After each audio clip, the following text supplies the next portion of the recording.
category of people. Another category of people is those who are about to retire. You know, I have done my job for all this time.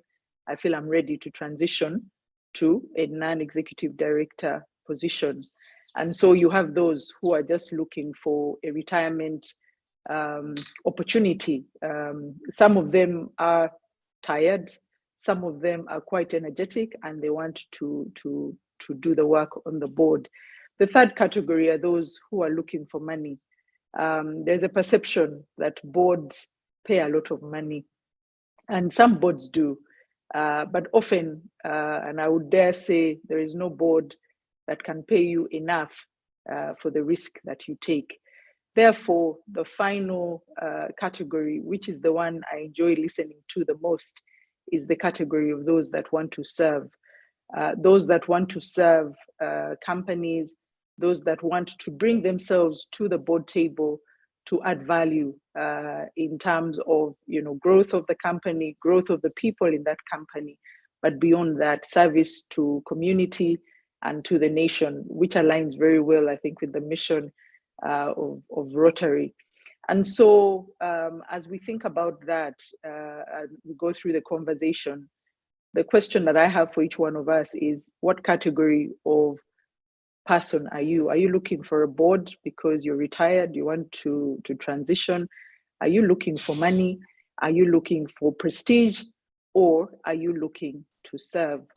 Now, when we think about the context as well, we have to think about the fact that we have a woefully low number of board members available for service. In LEAD alone, we have about 80 to 90 people who have signed up to become members of LEAD. But the reality is the need out there for competent directors is broad. But somehow there is a sense that there are no people. So the other category of people who call me who are looking for directors will often say, we're looking for directors, we can't find them. So, and I tell them, no, the directors are there. And I think part of the reason why they're saying they can't find the directors is partly what I'm going to talk about, is that some of us feel that we are ready to serve on boards, but the people who are looking for us do not consider us ready. So just by way of context, there's a lady who's, she calls herself a portfolio non-executive director. She used to work in KPMG. She's since transitioned to boards. And she said something important. She said that the fact is, she was talking about women, but I think this applies to all of us, says people who, especially those seeking their first board role, they need to actively work to demonstrate that they are the right match for the right board at the right time, as there are many more qualified candidates than there are board roles.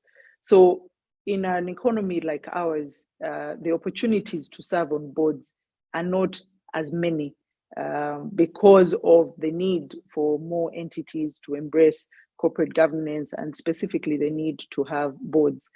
But so that's the context. How do you actively work to demonstrate that you are the right match for the right board at the right time? Now, moving on, one of the things we need to reflect on is, what are the sources of talent for boards? Where do boards go, or board chairs, or company secretaries, or recruiting agencies? Where do they go when they're looking for directors? I want to refer you to a survey in 2016. PwC does an annual corporate directors survey. The context is the US, they interview US directors, but I believe it's still relevant, and I have experienced it in my own journey as a director. And what this survey found, this is 2016, a bit dated, but I think still relevant, is that in 2016, 87% of board member appointments were based on board member recommendations. That's 87%. 18% were recommended by investors. So the shareholders, the people who are putting the money in these businesses, were consulted and offered board members 18% of the time. And then finally, 11% were found from public databases. And I think that is important, because when we think about being ready to get on a board or getting on a board, sometimes we think that we have the credentials. Look at my CV, it's 20 pages long. Surely I should be appointed to the board. But what this statistic tells us is that perhaps the most important attribute or the most important context that will enable you to be appointed as a director is who you know. And I say that not in the sense of cronyism or favoritism, but really whether they are board members who know of you, board members who have worked with you, board members who can vouch for you. So think about that when a board is looking for talent, yes, they will go to a public database. Yes, they might ask investors if they have nominations, but almost always they will ask existing board members. And so as we think about that, we will come back later to just talk about how you position yourself. Now, when you look at attributes, what attributes are most important? Now, there is context, obviously, depending on where you're serving or where you want to serve. Is it a corporate board for profit? Is it a not-for-profit? Is it an SME? Is it my local church, for example? We have a school. Where are you going to serve? And what are the most important director attributes? Now, what that same survey showed is that the most important attribute by survey statistically in any event is financial experience. Often boards want to see somebody who has had P&L responsibility. And that makes sense, because if you've never run a business, if you don't know how a business makes money, if you don't know how a business loses money, it might be difficult for someone to trust you with their responsibility on a board. But of course, that is contextual, because not all board members should be finance people. A board should have diverse attributes. And so running through the most important attributes, according to that survey, financial was very high, followed by operational experience, industry experience, risk management, IT, international. International is an interesting one lately, as borders get opened, as we operate in free trade areas, continental free trade areas, and so on. International experience is becoming very, very critical. You might be highly specialized and experienced person in Uganda. Everyone mentions your name in Uganda and everyone knows you, but internationally, what value do you bring? Then there's gender diversity. That is something we talk about all the time, but it isn't always the top of the range. It's somewhere in the middle, because gender in and of itself is not the reason you should get on a board. It is the fact that you have all of these other attributes. And by the way, you're a woman or a man, and so you get onto a board. And all the way down, in that survey, legal, which is my field, was the least important attribute according to that survey. And so when you think about that, you ask yourself, which experiences, which attributes do I have? Am I financial? Am I operational? Am I industry?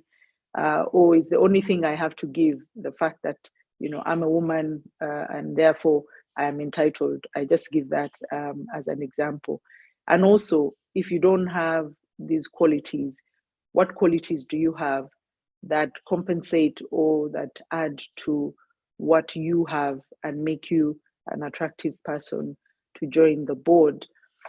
Now, when you come back to the information I shared about that survey, the PwC survey, which says 87% of sources of board talent is fellow directors, it means, at least in my perspective, that your soft skills are going to be more important than your technical skills.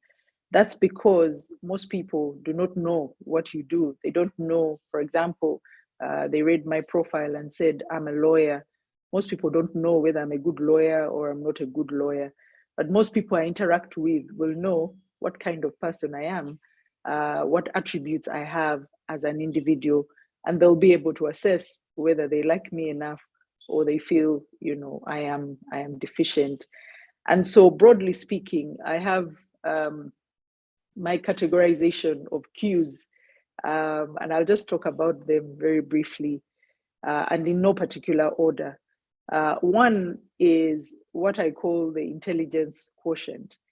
And that's really, how bright are you? Do you understand things? Are you going to sit in a board meeting and be able to grasp the key ideas? You're not the CEO, therefore you're not expected to know everything, but will you be able to catch it? Will you be able to get it? Or are you that individual who will not really contribute in that way? Now, that doesn't mean that a director is not expected to ask what some might call the silly questions, but how bright are you? How able are you to understand the topics that are being discussed? And then there's the technical or operational quotient, right? How able are you to get things done? When you come to a board interview or there's a selection process happening, how are you able to demonstrate that you're able to get things done? Because boards are about strategy, they're about decisions, they're about progress. So are you that type of person that is going to add to this board the ability to make progress? Or are you the type of person who has challenges with getting things done, right? Then thirdly, your motivational quotient.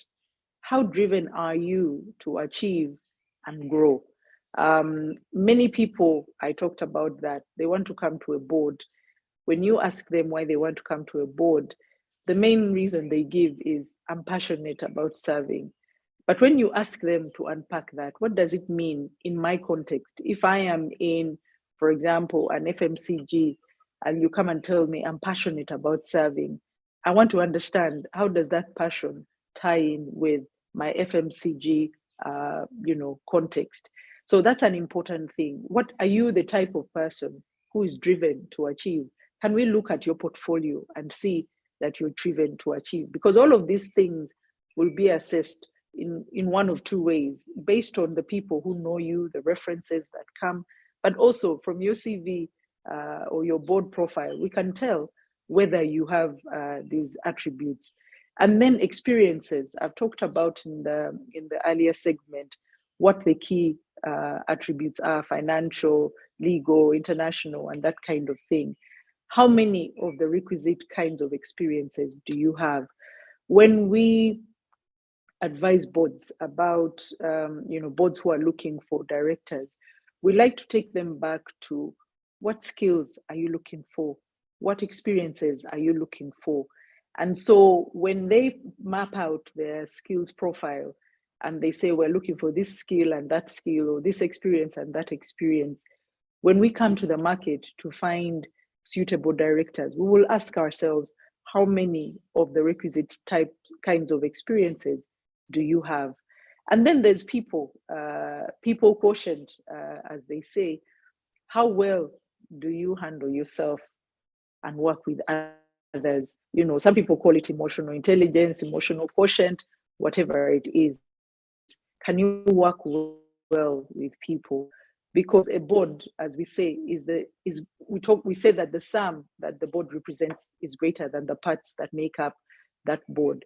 So are you going to be able to bring yourself positively, constructively, and work with others on that board? And then, are you going to be able to work well with the management team? Sometimes as a board member, you're so important that you don't feel that management knows anything, or that you can, they have anything to offer. So how well do you handle yourself and work with others? And that is a question that is top of mind, even when consultations are done. about board members, the question is, how well do you work with people? And then how well do you learn? During the COVID season, we talked a lot about, learning agility and the ability to learn this and learn new things and learn how to work from home. So the other one is the learning quotient. Are you able to adopt new skills, new experiences, new behaviors, new beliefs? When you come to a board, it's not your business. Okay, sometimes it might be, but let's assume you're a non-executive director. It's not your business. You don't know anyone on the board. How much are you willing to learn from the people you find there? How much are you willing to humble yourself and say, I don't understand this industry well enough, but I will do my best? And then finally, the cultural quotient. Again, it comes down to how well we work with people. How well, just excuse me, please. Good morning, Stephanie. How well do we work with people, people across cultures? So this is the cultural quotient. Do we work well with people from a different tribe, from a different dispensation, from a different context? That is an area that is important for board work, especially when you're serving on a board of a multinational entity, where you're not just dealing with your ethnic group or only Ugandans. How well you're able to work with others is important. And of course, as we sort of break that down a little bit, there are many attributes. And if I asked everyone on the call, they might list 5 or 10 things that I have not captured. But I will just mention from my perspective, the wrap up of what I think are those key soft skills that a potential director and therefore a person who's able to transition into board service must have. One is effective communication. How good are you at communicating with others? And that might be, verbal communication. In board meetings. We talk a lot sometimes. So how well do you articulate your views? How sensitive are you to the audience around you? Sometimes as a board, you might find yourself extremely harsh. And or sometimes your language might be offensive. So as an individual preparing for board work or wanting to transition from one board to another, how effectively do you communicate? When it comes to writing, how well do you communicate in writing? But also, how do you communicate non-verbally? Some directors, some individuals, they don't speak, but you know exactly what we're saying. For those of us who grew up in the earlier days, you saw how our parents used to communicate. They didn't have to say something all the time. I know my mother, she didn't need to say something. Sometimes just her body language, her facial expression, her countenance just told you that's not on, just made you do what you needed to do. So effective communication is one. I've talked about ability to work in teams. Working on the board is collective responsibility. If there is an issue, you tackle it together because the consequences will be collective. The responsibilities of the board are exercised collectively, but the duties are individual. So you can't say that, oh, because my duty is to do this, I will go off on a tangent and let the rest of the board go in their own direction. You must work together as part of a unit in order to achieve the results you're looking for. Building relationships is critical. And that is across the board. It can be building relationships with the board chair. It can be building relationships with your peers on the board. It can be building relationships with the company secretary or with the management team. Sometimes you come to a board when you're young. I remember my first board position, I think I was 30, maybe 30 or 31. And the board chair at the time was perhaps 68. And so you imagine that gap. This is a person, my board chair is old enough to be my father. So how do I build that relationship with someone old enough to be my father? Or do I come into the boardroom and say, we're all equal? You may be old enough to be my father, but in the boardroom, we are all equal. And indeed, a boardroom, you're all equal individuals as directors, but your ability to build relationships means that you need to apply a certain skill set to get the people around you to work, to accept you as part of their unit and to work well with you. And then an inquiring and independent mind as an individual. If you're the type of person who is into group think, let's go here and we go, let's pick up this and we pick up that, you would have a challenge serving on a board, because the purpose for you being on that board is to bring your individual self.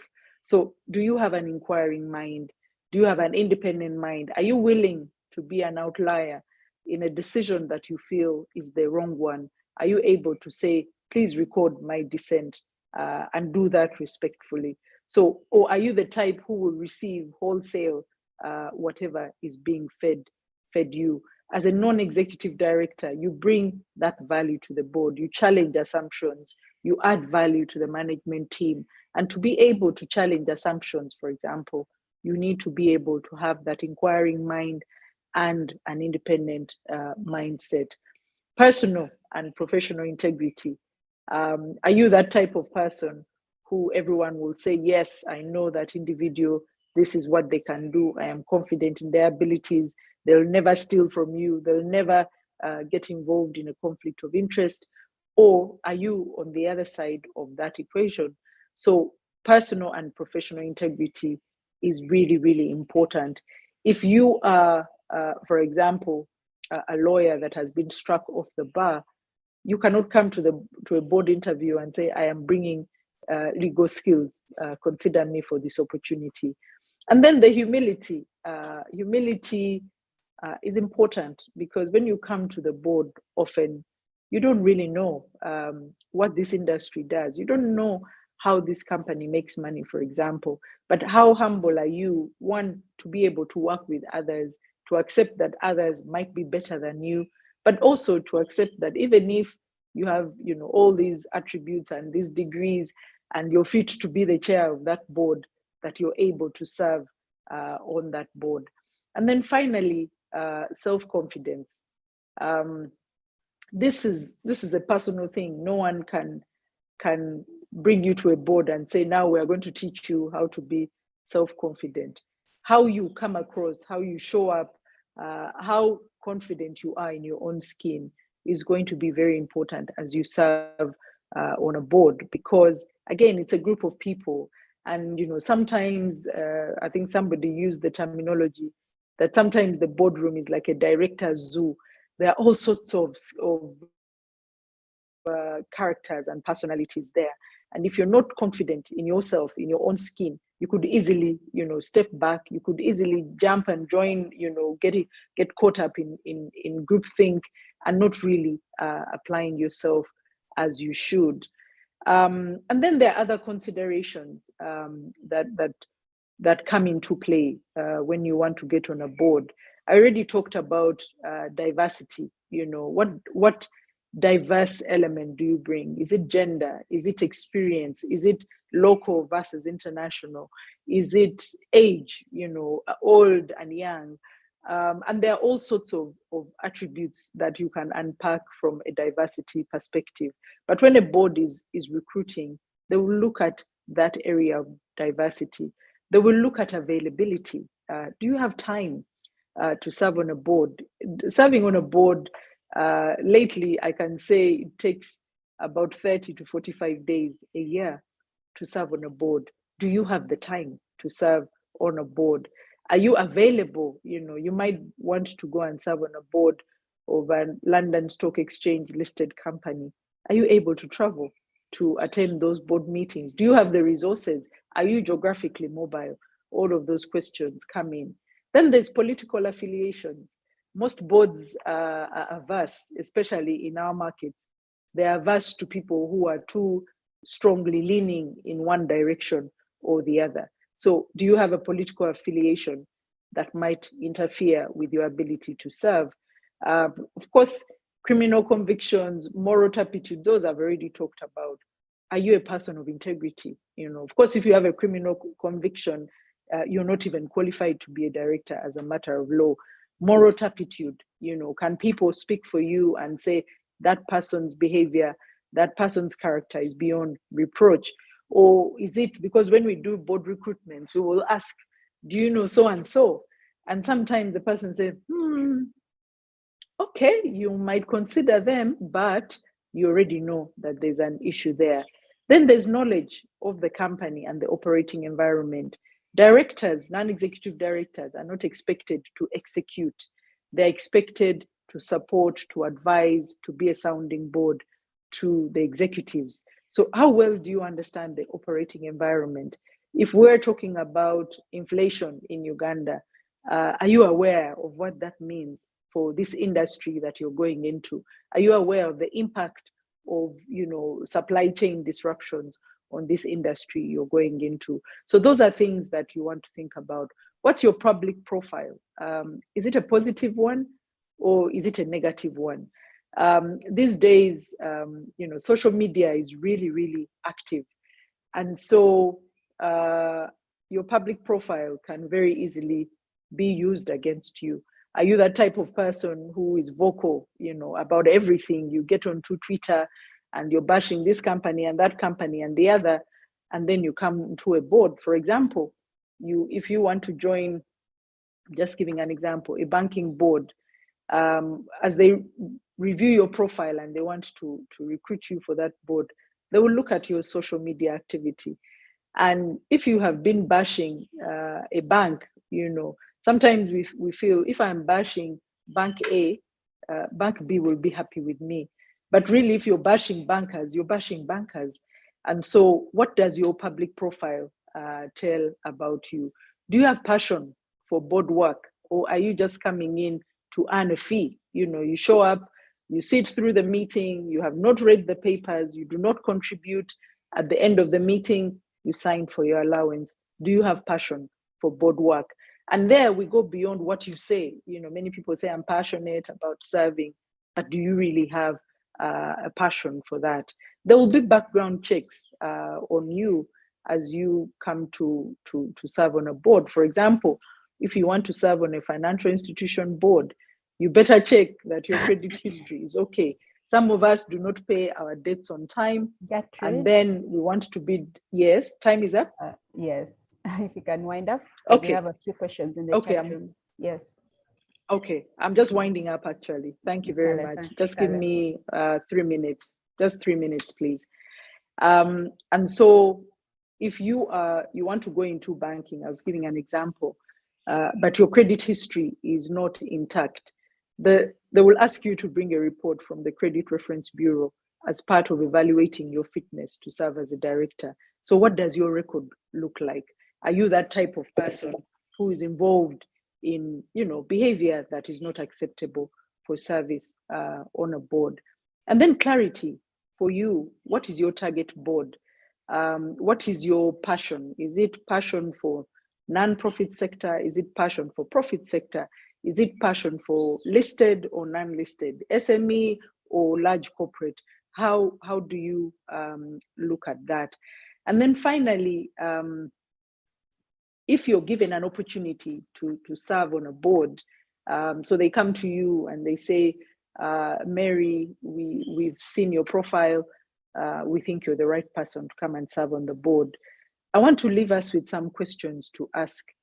Some of us just jump at the opportunity. You say, wow, they've considered me out of all the Ugandans, let me go for it.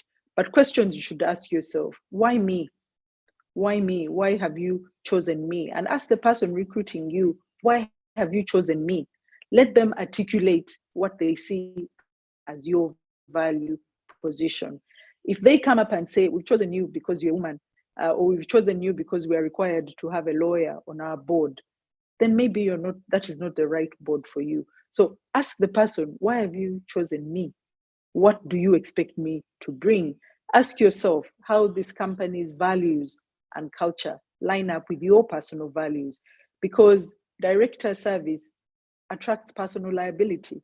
If things go wrong, you will go to jail, you will be sued, your assets will be taken. So how does this company's values align with yours? Ask yourself, will this board help me to grow or will it stunt me? Or are you going to help that board to grow and be more effective? And then finally, is this board in charge? Those of us on this call who serve on boards, you know that some boards are not in charge.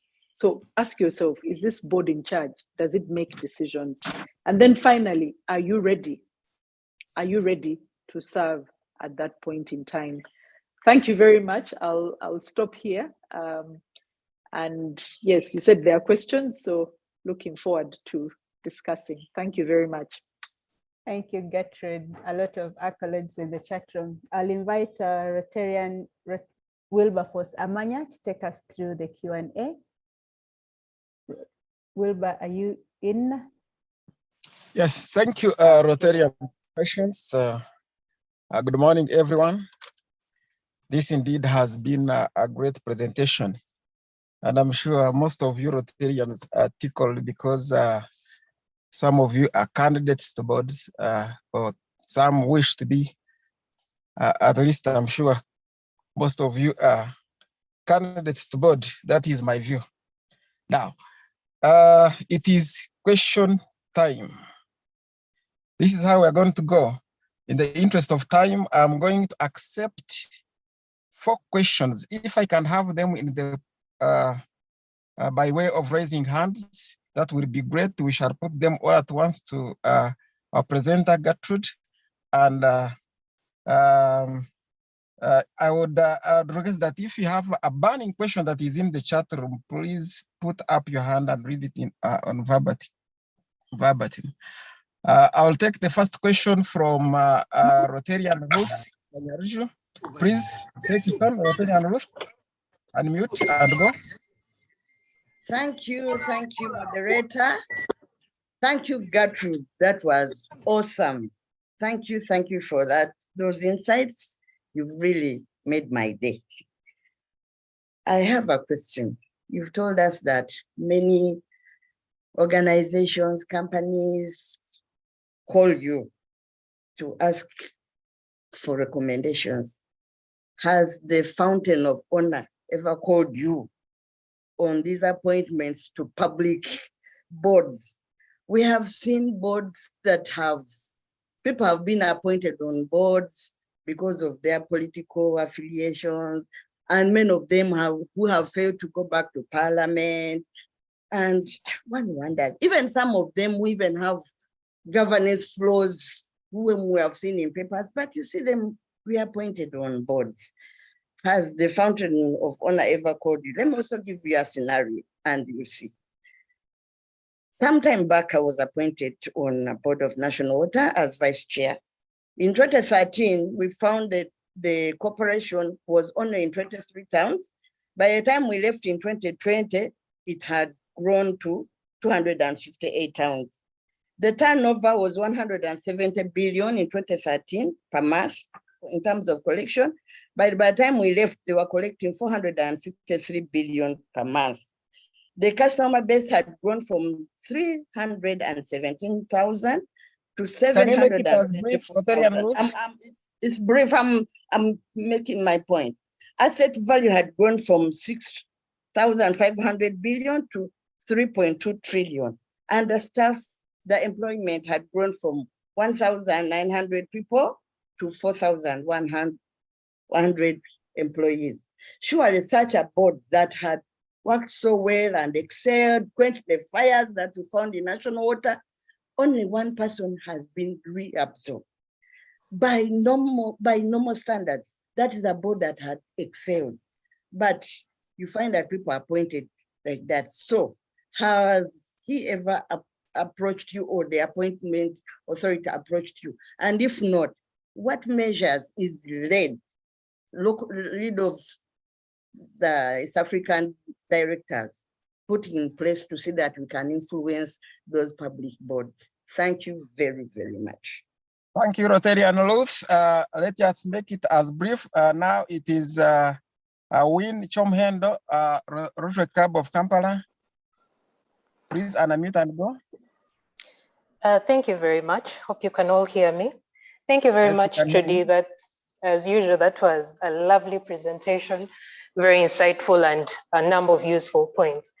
So what I want to ask, and it may well be that maybe you've touched on it in some way, are there any special tips you could give to a young person, relatively new, relatively young in their career and still growing, but interested in joining boards of certain companies? Are there tips you could give that young person on positioning themselves to join a board? Thank you. Thank you, Winnie. Peter Mukuru, past president, please unmute. Thank you, moderator. Thank you very much, Gertrude. I know this talk was about how to get onto a board, and thank you for the tips. When does one call it quits? When would the director say it's time to leave? Maybe just to complete the cycle. Thank you very much. Thank you, Peter. Nur Nakitende, RSU Muyenga, please unmute and go. Thank you for the opportunity. How do you source board members? I've never seen any advert anywhere for board members for any organization. Thank you. Thank you. Now I had promised 4 questions. Over to you, Gertrude, in the interest of time.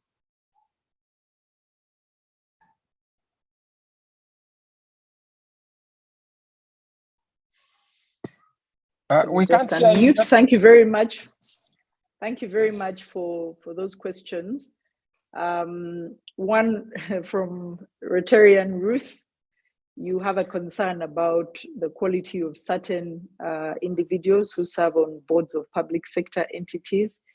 I can say that I share the same concerns. And as lead, one of the things we're trying to do is to build relationships, which I might not be able to disclose on this at this stage, but relationships that enable us to reach those people that are involved in recruiting for board members. Can you hear me? Yes, we can hear you, Gertrude. Okay, all right. Yes, okay. we I thought can. I had someone saying, okay. So I was just mentioning that as lead, we are building relationships with people and influencers that we believe will help us to influence the appointments on public sector boards. We are making very small steps of progress, but we remain focused on that. Rotarian Ruth. Winnie, tips for young people. Winnie, first of all, is a member of my team, so I'm very glad to hear from her how to position yourself as a young person. One is to say that just because you're young doesn't mean that you're not ready to serve on a board. But some of the things you can do is, one, assess your board readiness. Am I ready? And look at the soft skills, the technical skills. Are you able to serve on a board? And if you find that there are gaps, take up some programs. There are programs that are tailored for people who want to serve on boards. We have, for example, Women in Leadership, that's for women. We have the Effective Director. We have Ready to Lead, which is a program lead is going to roll out very soon.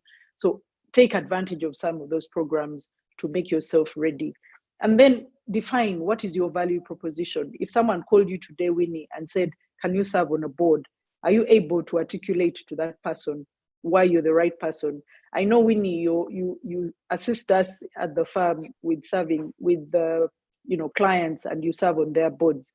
As you sit there, if they asked you, Winnie, we are looking for directors, how about you say, I'm available? But when you say I'm available, are you able to articulate your value proposition?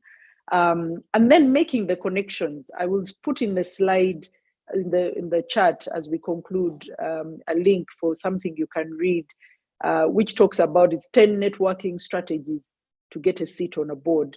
I mentioned most people will get on a board because of directors recommending them. So I'll send you this link in the chat so that you can read it. Peter, when does one call it quits? That's a very interesting question, because I have ever quit a board, actually. It wasn't working. And one of the things that that tells you that it's not working is you go back to those issues. For example, the questions I asked, why me? If they have told you, we've selected you because we think you bring this skill and this competency and this experience to the table, but you never have a chance to bring that attribute to bear, then you need to ask yourself what's happening. It could be that they've told you a story, this is how we do business, we're above board, ESG is our way of life, we're very ethical, but you get into the boardroom and you realize things don't quite work like that. There's conflicts of interest abounding. There's all sorts of things going on that might give you reason to leave. And then finally, in my own experience, I served on a board. I was supposed to be paid good money. In the end, I resigned from that board. I had never been paid a shilling. But really, the reason I resigned is because the board was not in charge. We would come into the boardroom and somehow decisions were made outside, and all we needed, what was required is for us to rubber stamp. And I was not willing to take the risk of rubber stamping decisions. So Peter, if you flip the questions, why me? Am I growing? Will this board enable me to grow? Those are the same reasons why you would leave a board. If what you thought would work out, growth, addition of value, whatever else you thought you would get or add to yourself by joining that board, if those things no longer exist, then you need to leave the board. So I hope that's been helpful, Peter. Yeah, thank you, Gertrude. In the interest of time, we try to manage our fellowship within time, but there is hope after the fellowship. We have a Chimeza. If the president can grant that and our presenter, we shall take on more, maybe within the 10 minutes after the fellowship. Over to you, President and Team Strawberry. Thank you. Thank you. Okay. Thank you very much, Gertrude, for that insightful presentation. Indeed, it's an eye-opener for the many Rotarians that have joined this morning to listen to you. Rotarian Patience, are you still on? Yes, I am. I thought it was now your time. Please take over. Okay, rebroadcast the lineup. Great.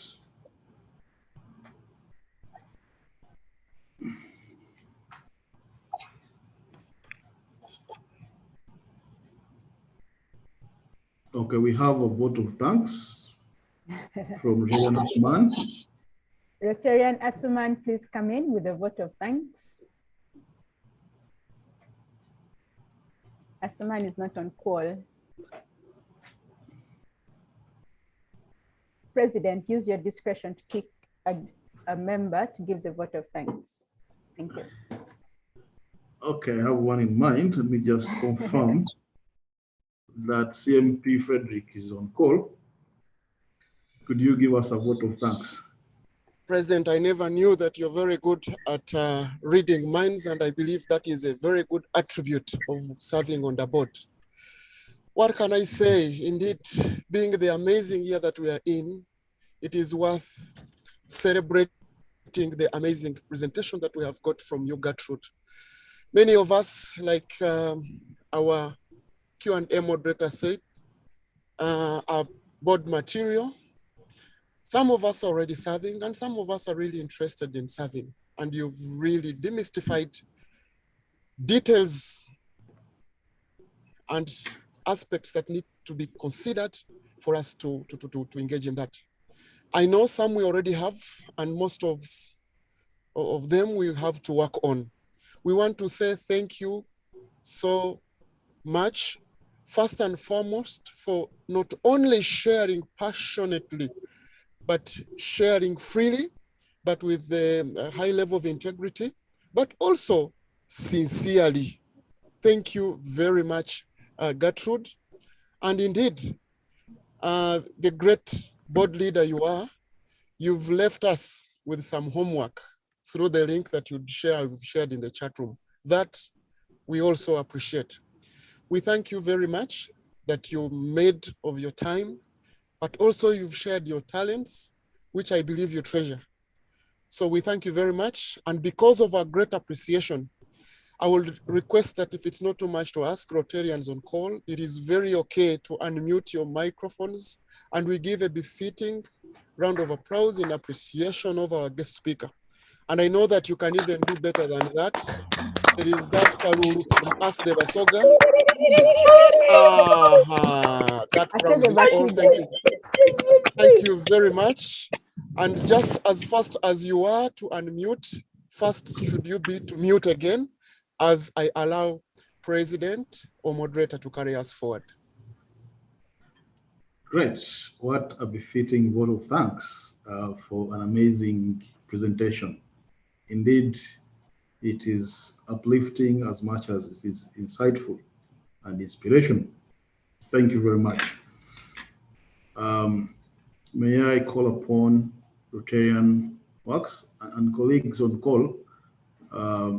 We have run out of time, so I would request our Sergeant at Arms to give us a few more minutes. And I hope that our presenter, you will give us a few minutes after the meeting to respond to some of the questions, the many questions that we've not been able to address during the meeting.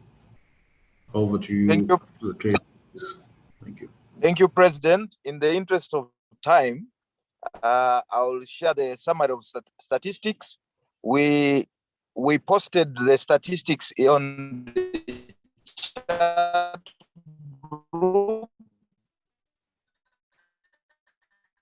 and if your club is not President in attendance, it is a mini D this year. We had 55 Rotary clubs. We had 8 Rotary clubs and 3 registered guests.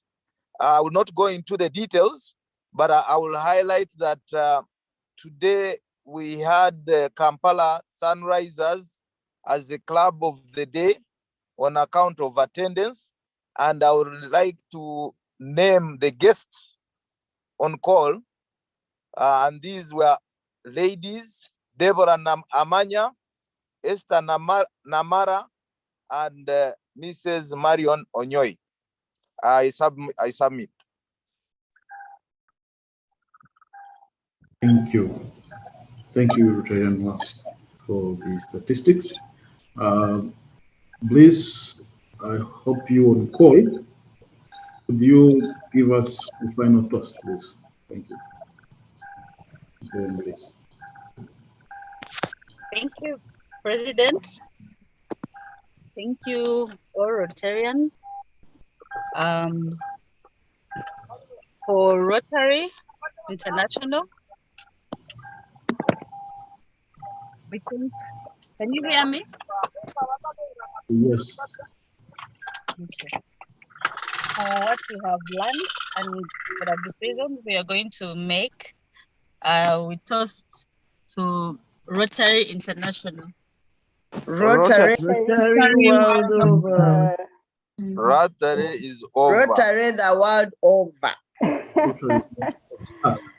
Thank you, strawberries. Woo-hoo. Hooray. Thank you, guys. Strawberries, you really moderated so We rock. excellent. Thank you. Thank you. Thank you. And today's attendance was wow. President, congratulations. Meza. We need some Meza. I'm sure some Rotarians now. President, I have your partners from Kasanaru Well and Wobblers. They send sweet greetings to you.